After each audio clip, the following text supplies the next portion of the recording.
नमस्कार, मैं हूं भाषा और आप देख रहे हैं बेबाक भाषा पे स्पेशल स्टोरी शाहीन बाग के नाम पर, यानी देश की महिलाओं की नाइंसाफी के खिलाफ लड़ने के जज्बे के नाम।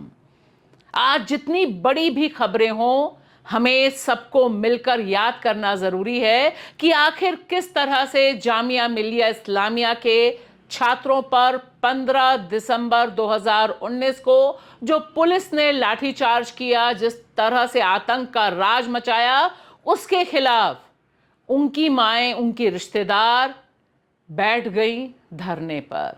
और यह छोटा सा जमावड़ा था, शाहीन बाग का 40 फुटा इलाका, जिसे कभी किसी ने जाना नहीं था कि यहां पर कोई 40 फुटा सड़क भी है। और शायद आज की तारीख में अगर आप जाएं शाहीन बाग, तो आपको भी खोजने में बहुत मुश्किल होगी कि वह जगह कहां है जहां से यह आग शुरू हुई थी।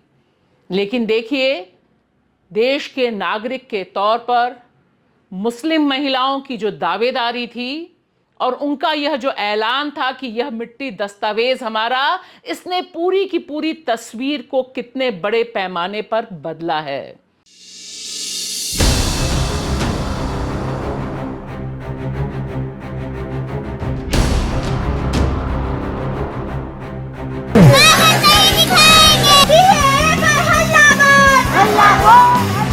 हमारी मांगे ये हैं कि सीएए और एनआरसी को वापस लें। मंदिर मस्जिद करने के लिए सरकार नहीं आती है सर। ये पर्सनल, एक हर इंसान की पर्सनल ड्यूटी है कि वो किस रिलीजन को फॉलो करता है। दिक्कत हो रही है कि बाहर वालों को लाना चाह रहा है और हमें देश से खदेड़ना चाह रहा है। मोदी सरकार दूसरी बार जब चुनकर आई, यानी 2019 में, उनके खिलाफ सबसे बड़ा सशक्त आंदोलन देश की महिलाओं ने छेड़ा और इस बात पर छेड़ा कि हम इस देश के नागरिक हैं और हम सॉवरेन हैं। हमारी नागरिकता पर कोई सवाल उठाया नहीं जा सकता है। और देखिए, उसी की बदौलत है कि 2024 तक का सफर हो चुका है।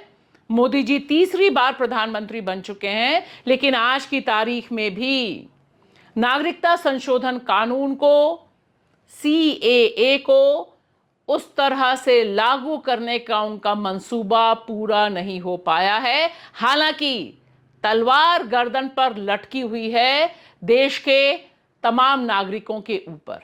हमारा महिला बहुत अच्छा था, मोदी ने सब बिगाड़ दिया। भी 500 से ज़्यादा महिलाएं यहाँ पर बैठी हुई हैं और रात में आपको देखकर बड़ी हैरानी होगी कि यहाँ पर 1000 से भी ज़्यादा महिलाएं यहाँ पर हो जाती हैं।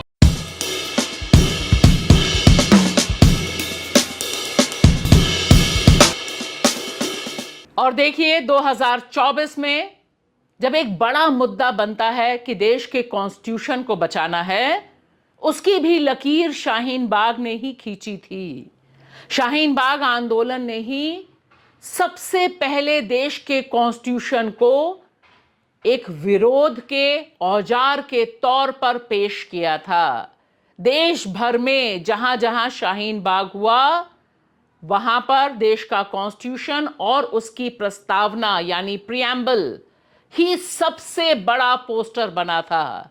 यहां के तमाम लोग सिर्फ शाहीन बाग, जो देश की राजधानी दिल्ली, जामिया मिलिया इस्लामिया यानी जामिया यूनिवर्सिटी से सटा हुआ इलाका है, सिर्फ यही नहीं, देश की राजधानी में भी अनगिनत जगह पर हुआ और देश भर में तमाम जगहों पे महिलाओं ने अपना अपना शाहीन बाग खोजा।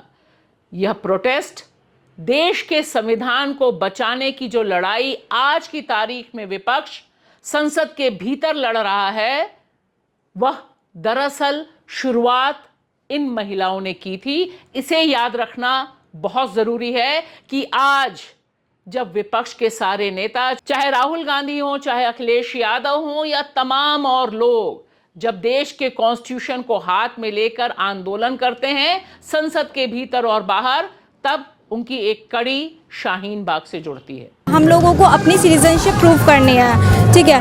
हम लोगों के पास मेनली अगर सपोज डॉक्यूमेंट्स हैं भी, बट उन लोगों का क्या, जो लोग गरीब हैं उन लोगों के पास डॉक्यूमेंट्स नहीं हैं, इंडियंस हैं या नहीं हैं, तो हमसे क्यों उन्होंने वोट्स लिए? इसका मतलब है वोट्स भी वैलिड नहीं है, इसका मतलब है वो भी हमारे इंडिया के लीडर्स नहीं हैं। उनको भी हमें हटा देना चाहिए कि आप अभी इंडिया के लीडर नहीं हो, पहले सबको प्रूव करना पड़ेगा अपनी सिटीजनशिप, और हमने इसका मतलब है वोट्स दिए वो सब गलत। लिहाजा यह याद रखना हमें और आपको बहुत जरूरी है कि यह जो पूरा सफर रहा है भारतीय लोकतंत्र का, और लोकतंत्र को बचाने की जो लड़ाई आज की तारीख में भी चल रही है, दरअसल इसका परचम बुलंद इन महिलाओं ने किया था जिन्होंने ग्राफिटी लिखी थी, इश्क जिंदाबाद है और इश्क जिंदाबाद रहेगा। 16 दिसंबर 2024 को इन तमाम महिलाओं को सलाम करना जरूरी है, क्योंकि जहां कहीं भी हैं ये आज की तारीख में, वे सब प्रेरणा दे रही हैं कि यह वतन हमारा है, और वतन परस्ती का मतलब है अपने मुल्क में जमहूरियत यानी डेमोक्रेसी से प्रेम करना। शुक्रिया।